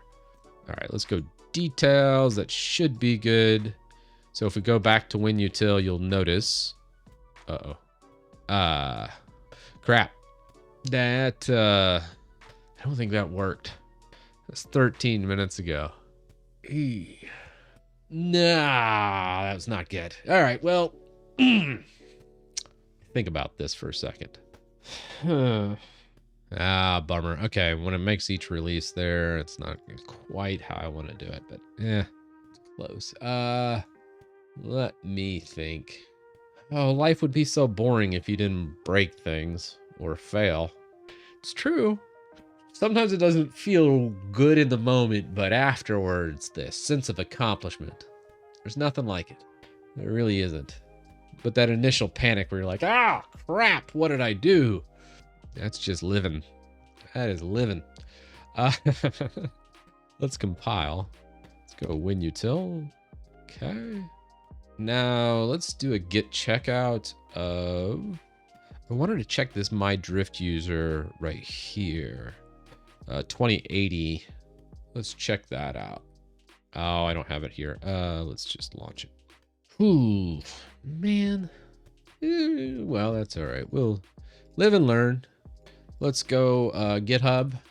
And what we're going to do here is check out this pull request. And then we're going to do a merge. And I want to see if it creates that release for WinUtil or if it just doesn't. I'm unsure which one it will be. All right. Now we should be able to just paste this in. What it's git checkout. Now, if you're doing a git checkout of a branch from CLI, git checkout PR, I think is what one I need. Git checkout PR. Now let's go CLI checkout pull request. Do I just type in the number? That'd be easy. Oh, I think that works. Let's try that. Let's go. Oh, GHPR checkout and then the number. I think that'll work. So instead of doing it this way, we're going to do the GH way, which if we look, yeah, look at me. Pro dev, watch out. Microsoft's going to be knocking down my door going, Titus, we need you. Let's see. Check out 2080. Ah, crap. I got to do an off login again. Chris, will your Linux util be like your Windows one? Yeah, Fezzy. A little bit different design. We're doing a Rust base and then using bash scripts for a lot of the execution of it. So it's a little bit more unique and a completely different design for the Linux utility, but I really think it's going to be great. I love that it's more modular. We have different projects we're tying in, and then having that menu that can be launched from TTY or from a regular prompt. I think it's gonna be cool. It's gonna be neat. Mac OS util. When I need money, I'm gonna be making the Mac OS utility. Put that in the Apple Store. So times are rough in the Titus household when I'm making a Mac utility. I'm like, oh god, the funds are running dry. I need some money. Let me start developing for Mac. All right, let me off this login. Off login. Yes, login. All right. Well, should. Yeah, there it goes. I hate that GitHub, every time you do a GH auth login, it says your full, got all this two-factor. It says your full IP address. I'm almost through my login process. It's a little bit convoluted. That didn't work. 1 second. I think I might have to go get my key. Son of a biscuit eater. All right, 1 second. All right, I'm back. Had to go grab my key. All right. What do we have? All right. And, come on. GitHub, why you be so such a pain. Ah, there we go. Okay. Yes. Finally. All right, there we go. It took long enough. We got it there. Has the live stream started long? I don't know. I don't think so. Oh, it's 2 o'clock already though. How about that? All right. We got this. We were doing GH and we were checking out this GitHub release. Okay. Yep. First Titus Tech WinUtil should be the default. Okay. So now, there we go. Then we just do our compile. WinUtil. Nice. So this should get us everything we need. And if we look, this should add hyperlinks. Oh, look at that. And then it would link over to here. All right, good stuff. I think that'll be good. I don't see any issue with that. We just did a test of it. Looks good. I think we can approve these changes. Submit. The bigger stuff where it adds code like that for hyperlinks, I just wanted to make sure we have it. Drift users are usually pretty good. An error trying to start process GitHub with working directory. Although we did run into a problem here with the commit. So if we go here, let's try microwin. Do we have, see, I didn't even fix it over here though. So close. Let's try, yeah, run into a little bit of a problem with this. Oh, 1 second. I gotta let somebody in the door. All right, 1 second. Yeah. All right. I'm back. Elden Ring DLC is coming out in 3 hours. I won't be streaming right on launch. I'll probably, as soon as I get home, I'll probably start it, probably eat some dinner, and then after dinner, we'll do the Elden Ring DLC. This is not working quite where I want it to do. Okay. Let's go. Why don't I have ShareX installed? ShareX. Let's install that. Yeah, I mean, it's not necessarily broke. I really like the addition. It just doesn't work all the way. So, yeah, well. Your roommate took the day off for Elden Ring. Rookie mistake. Rookie mistake. All right. Got that. Deeper, thanks for the sub. Hey, Chris, when are you continuing the Linux toolbox? The last stream about it was the one I missed about Affinity Photo. Yeah. I'll probably start that coming up next week. Next Tuesday is probably the next one I have specified for the Linux toolbox. I want to get at least one stream of both Windows Toolbox and Linux Toolbox a week. Both of them I just absolutely love. There's nothing better. Where I use both Linux and Windows, and I love both, developing both those toolboxes to just kind of make life easier on myself and anybody else that uses it. So, yeah. All right, we got that. Now, okay, ShareX, great. It says it's minimized the tray. You sit on a throne of lies. Where is it? I'll just turn that off and just show me all that. No. All right, well. Looking Glass, saved. Wake, I don't really care about Glaze, Steam, and nothing else. Okay. You'd think ShareX would be in here. All right, let's try it again. I don't know why I just prefer the Windows 7 approach on this. Feels a little weird, but whatever. So will you stream tomorrow then? Thought you were streaming tonight. I don't know. I'm definitely streaming tonight. Whenever it comes. I don't know if I'm going to have time tomorrow, but if I do, I will. Let's see. This is close, but I think I'm running into some problems here. Let's go.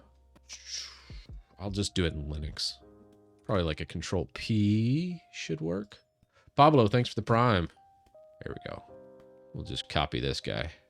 I know you're thinking, well, the Flame Shot's not in Windows. It is not. Do we feedback right into this, or do we look it up? Nah, I think I'm just going to do feedback, since I'm not going to be able to code the fix for this.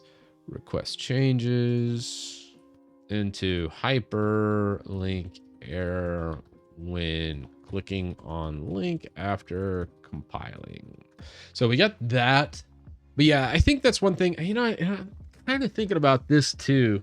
I guess I should tell people. I'd probably make a video about it, but it's just, I don't know. these days, a lot of times I like to just make changes and then just see how it works out. And then if it's good, it's good. If it's bad, just switch back. But I was thinking, honestly, of just not making nearly as many YouTube videos, doing more of the live streams where I work on both Linux and Windows toolboxes, because I feel like that actually really affects a ton of people. Like, there's so many daily users of the Windows toolbox. And I really just want to develop those as much as possible. And then, like, when a big milestone's made, make a YouTube video. I like making YouTube videos, but at the same time, I'm like, I feel like it's kind of taking away from that. And I would much rather put more time in the development of those two things and make them even better than having to split my time between YouTube videos and making toolboxes. And I mean, from a monetary standpoint, it definitely would not be good for me. But I definitely enjoy the programming and making those utilities more than anything else. And maybe eventually it might work out where if I'm streaming more, maybe I ended up making more through streaming and stuff like that. That might offset what I'd lose from doing so many YouTube videos. I'm just kind of kicking that idea around in my head because I do really love both development of both. Hey, Night Seeker, how you doing? Have you considered cloning yourself? Yeah.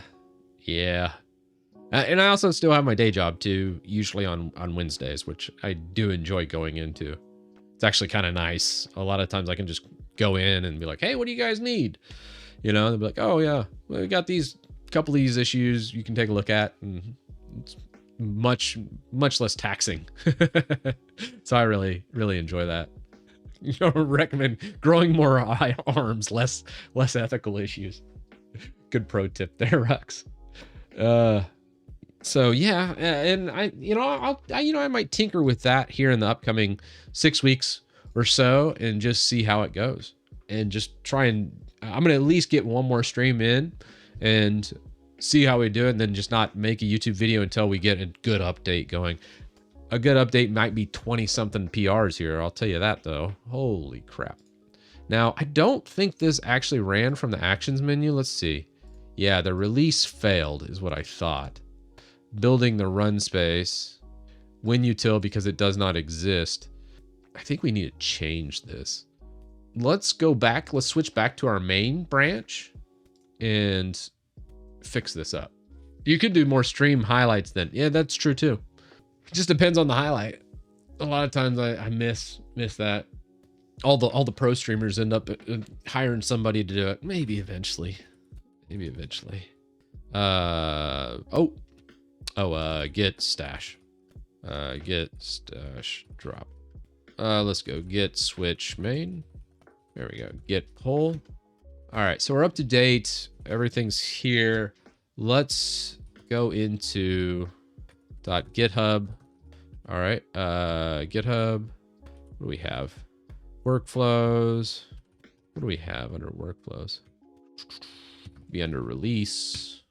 Now in here, extract version of winutil.ps1. Oh, it's failing here because it's grabbing the version from winutil.ps1, but it doesn't exist. It needs to compile it first. But the dependency should be, there should be a dependency here for the compile. Oh no, right here, compile. Compile did work. Right, Vanguard's poo-poo. That's what I think. Yeah, them and their secure boot, anti-cheat, rootkit. Yeah, don't play Riot games. Don't do it. All right, so this is what's happening, why that failed. Let's run the compile action again and see what that does for us.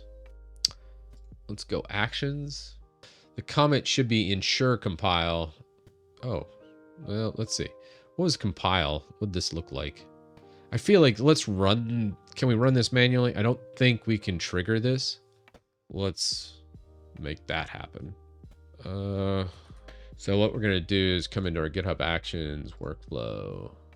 Under the compilation, let's just say Add manual trigger.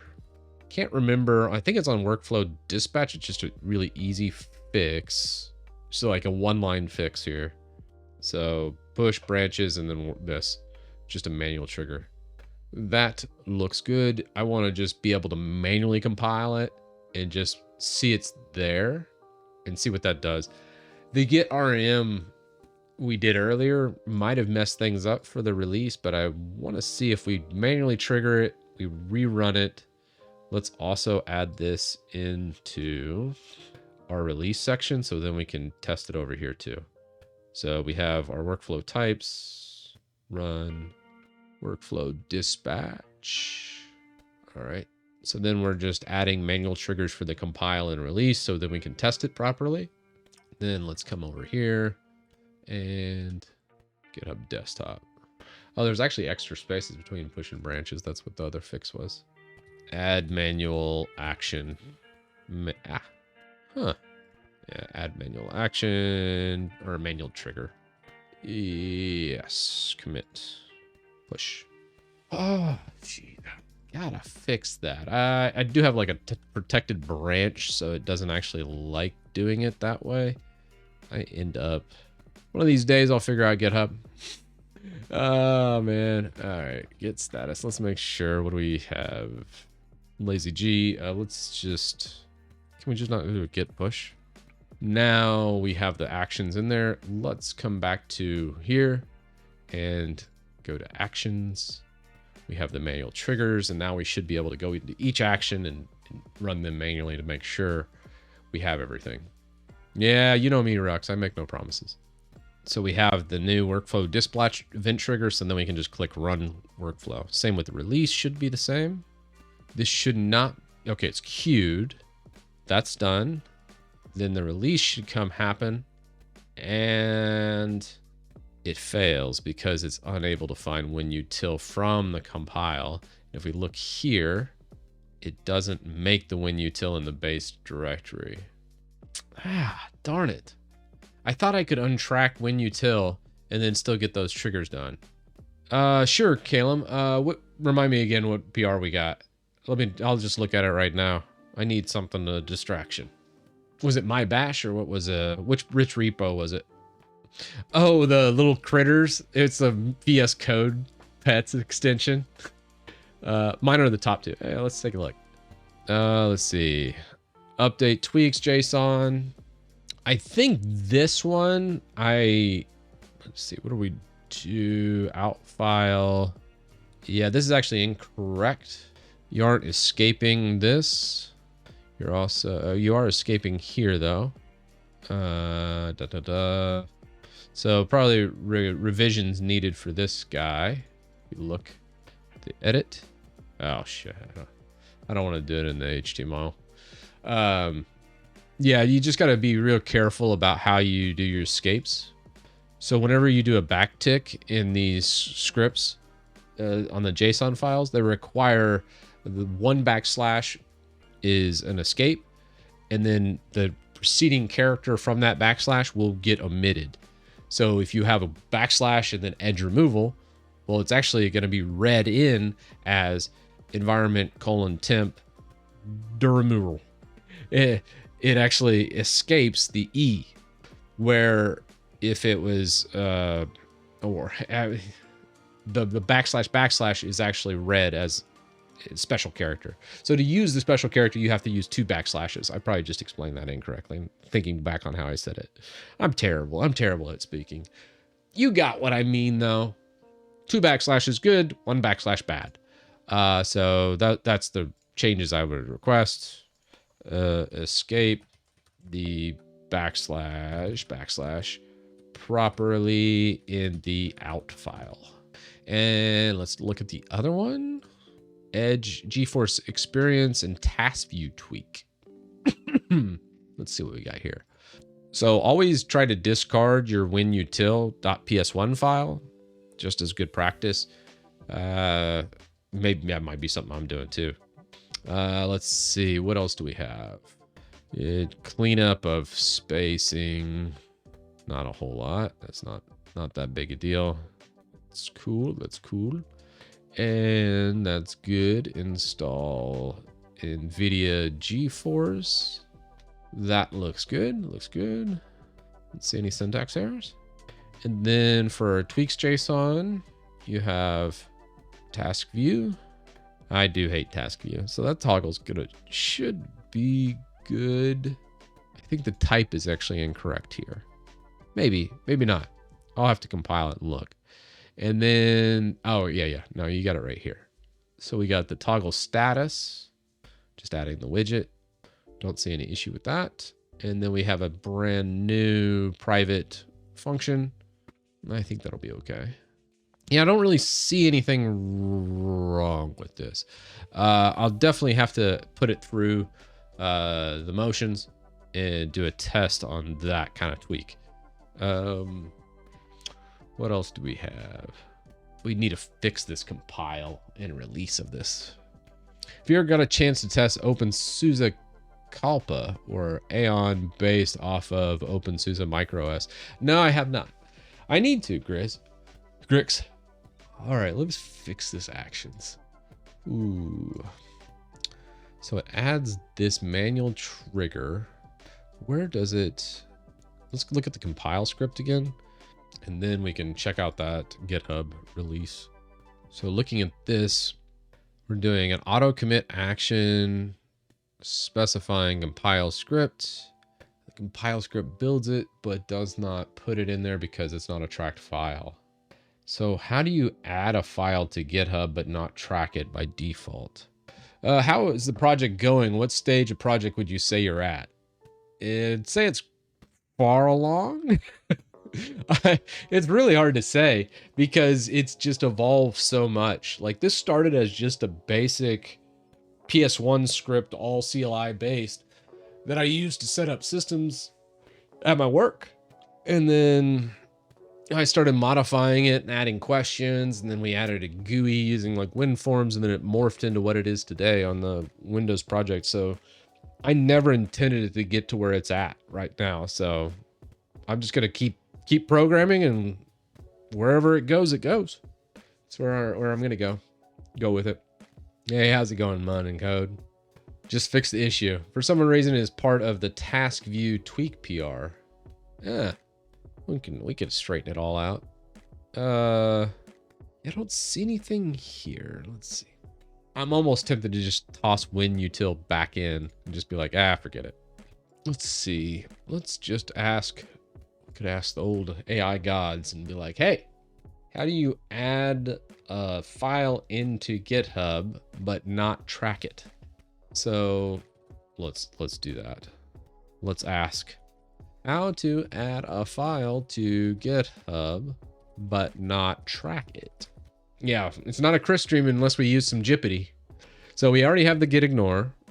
Let's say we have the secrets file. You ignore it. Yeah. Will be ignored by Git, meaning they won't be tracked or included in your repository's version control. Now, okay, that really didn't help me, but it actually kind of triggered something else in my brain. I just needed somebody to just speak to me.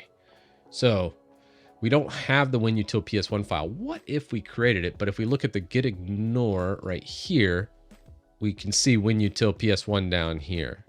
What if, let's go copy. Let's come back to WinUtil. Let's just add a file, create a new file. Let's just call this test. We're gonna go just hash sign it. All right, test. We're gonna create it, but let's just commit it. And the idea here is to have that there and then the actions, but it'll be ignored. So the compile script will fill out the rest of that. Hopefully it would honor git ignore, so when people do compiles themselves, it doesn't try to push those. That's the whole idea behind what we're doing here. And then the release would work properly again, in theory. How should I start coding? A lot of times, like I always get the whole, how do you start coding and stuff? You need to buy my course. No. I don't sell a course. I'm kidding. I'm sorry. Create a project, something you're passionate about, and then just go. Find something you find a problem you want to fix, and then make something for that, and that's how you learn. I don't think courses or any of that, even books, really. I mean, if you already know the syntax, you really don't even need that.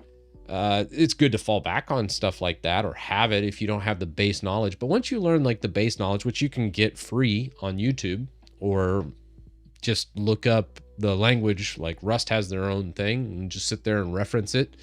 And then you can use AI as well to help understand certain functions. Don't say, hey AI, write a program for me. Say, hey AI, I'm trying to write this one thing to do this function. Can you help me with this function? I'm trying to reference this point, and be as really specific as possible, and then go from there. And even then it's going to hallucinate and get things wrong, but sometimes it'll get you over that hump. And that's what I use it for. And a lot of times I'll get other people's code, or people that have done something that I want to do, and then I don't understand the code. So then maybe I use AI to say, hey, document this code and be as specific as possible what each line of code does. And then I'll just sit there and break out each part of code, and then say, this is what this line does. This is what this line does. This is what this one does. And you learn that way too. I think those are the best methods in kind of my learning pattern. I don't know if it's right or not. I'm not a professional programmer, and I think everybody learns their own way, and that's just my method. 10 commits back should be fine. Yeah, I'm in college at computer science. I learned more from making stuff than classes, and that's, I think, everybody. You have to make stuff. You have to actually use the language. Think of it like this: instead of like coding, think of it as speaking a language. Read a book, try to speak Spanish. Let's say you speak English. Yeah, that's not going to really translate very well to actually being able to speak Spanish, even if you read a giant book, right? Same thing with courses and coding. It doesn't translate to actually being able to code. What does is by speaking that language. If you go down to, or go to Spain or Mexico or somewhere that's a Spanish speaking country, and then you actually have to speak it and actually do it, then you actually start to become bilingual, and you're actually able to utilize some of that base knowledge to start to construct sentences. And you're going to sound like a 3-year-old learning to speak for the first time, because you are learning to speak for the first time, but you have to do that to really understand it. Oh, I think. Yeah. The giant fluff. Did he get out? I couldn't imagine him getting out, but Got back. Okay. I'll come help. 1 second. All right, we're gonna have to cut the stream short. We have a missing cat. I'm gonna have to go scour the neighborhood and try and find my cat. What an end. What an end to the stream. We will be back in no, not 3 hours. Probably 4 to 5 hours. So probably around 6 or 7 tonight. So here in about 4 or 5 hours, I'll start streaming again. We'll do an Elden Ring stream. For that, I just wanted to get, win util. We'll work on that a little bit more next week, along with the Linux toolbox as well. Foiled by this giant fluffy cat. I'm not really worried about the cat. He's massive. This cat's like 20 pounds, dude. There's no way he made it very far. I just hope. Yeah, the worst thing is, I don't even think he can walk to the street. I mean, the thing's massive. I mean, I just couldn't see that. Well, anyways, I'm going to go hunt down this fat cat. And then I'll see you guys in 5 hours. I'll let you know how it turns out on the cat hunt. It's a big kitty. Huge. And I've been trying to diet him too. I'm not terrible. I don't just feed him. I'm like, hey man, I'm putting him on Weight Watchers for cats. Telling him. But, maybe he's like, I'm out of here. Fly on the coop. Anyhow. All right, y'all. Have a good one. I'll see you guys in 5 hours. Elden Ring. We're going to just fly through, cheese this new DLC, get to see all the new sights, the beautiful, what's the world called? I don't know. Whatever that is. I can't remember off the top of my head. It's been so long. So 5 hours. Here we go. Deuces.